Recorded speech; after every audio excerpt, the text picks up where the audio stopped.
En France s'ouvre sur l'attaque à la voiture bélier sur l'île d'Oléron, où un conducteur a percuté volontairement des piétons et des cyclistes entre Saint-Pierre-d'Oléron et Dolusse. 2 victimes en réanimation, plusieurs blessés, l'auteur présumé interpellé et une enquête ouverte pour tenter d'éclaircir les motivations. Reuters.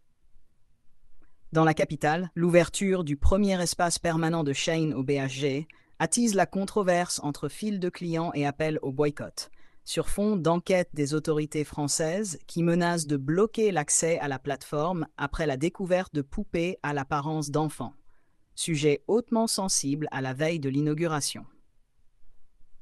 Reuters.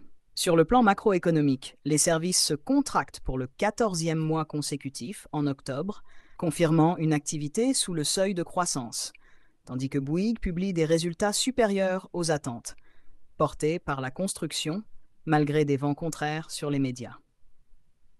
Reuters.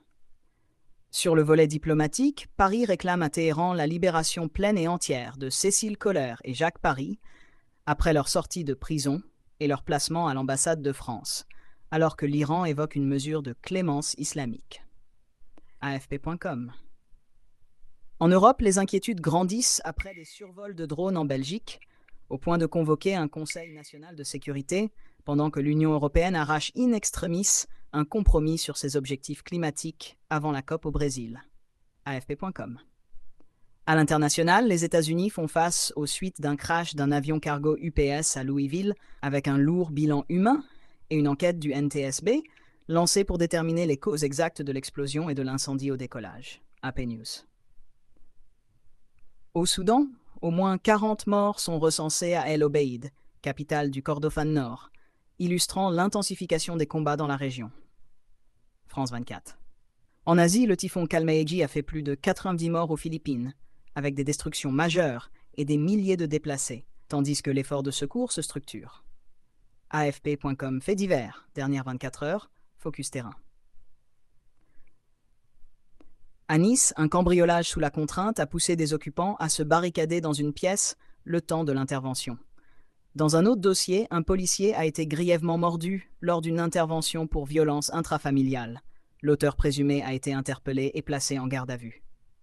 La ville est aussi sous le choc d'un féminicide dans le quartier des Moulins, où une femme de 39 ans a été tuée et sa fille, de 17 ans, grièvement blessée. Le collectif Droits des femmes 06 dénonçant des défaillances de protection. Nice Matin. Dans la Loire, un homme d'une trentaine d'années a été retrouvé pendu sur un échafaudage à Saint-Chamond. Enquête en cours. À Villars. Une fuite de gaz provoquée par des travaux a mobilisé un important dispositif de sécurité. Le Progrès en Provence, 4 suspects dans l'agression d'un marin-pompier à Vitrolles sont présentés à un juge d'instruction. Par ailleurs, environ 200 personnes de la filière du vapotage ont manifesté à Aix-en-Provence contre un projet de restriction. La Provence. Dans l'Ain, 15 voitures vandalisées près de la gare de Bourg-en-Bresse ont conduit à l'interpellation de 2 adolescents. À Lyon, après le braquage à l'explosif d'un laboratoire de métaux précieux, 6 personnes sont en détention provisoire et les autorités confirment la récupération d'un butin estimé à 28 millions d'euros. Le Progrès. Autre repère, France et Europe. Les assises de l'économie de la mer réunissent à La Rochelle décideurs et industriels pour une 20e édition consacrée aux transitions maritimes et énergétiques, signalant la priorité donnée à la souveraineté et à l'innovation du secteur. Assises de l'économie de la mer. À Paris, l'ouverture du magasin Shein au BHG cristallise également le débat politique. Syndicats et associations s'alarment des pratiques du géant du fast fashion, pendant que des clients se pressent, parce que c'est moins cher.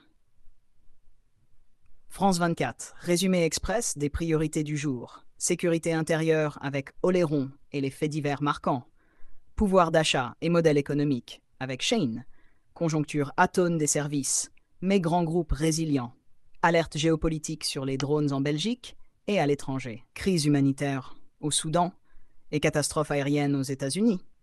Un fil rouge climatique avec le compromis européen et la montée des attentes à l'approche de la COP.